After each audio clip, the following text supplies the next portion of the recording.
माफ कर दो मुझे। छोड़ो मुझे। तुम्हें हर्ट नहीं करना चाहता था मैं।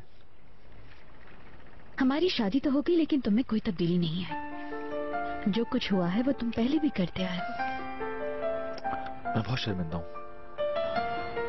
I am sorry. मैं तुम्हारी दुख बांटना चाहती हूँ लेकिन तुम मुझे इजाजत नहीं देते। सच कह रही हो तुम, लेकिन मेरी हालत को भी तो समझो।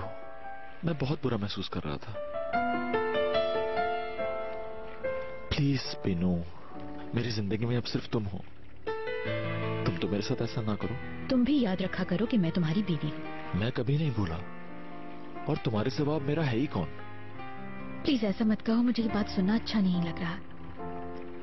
छोड़ो ये नाराजगी। मेरी जान हो तुम। तुमसे शादी करके मैंने बहुत अच्छा किया। अगर तुम ना होती तो शायद मैं खुद को खत्म कर लेता। पागल मत बनो। यहाँ बैठे बैठे बोर नहीं हो रही हो क्या? चलो कहीं बाहर चलते हैं। तुम्हारा दिल चाह रहा है तो चलो।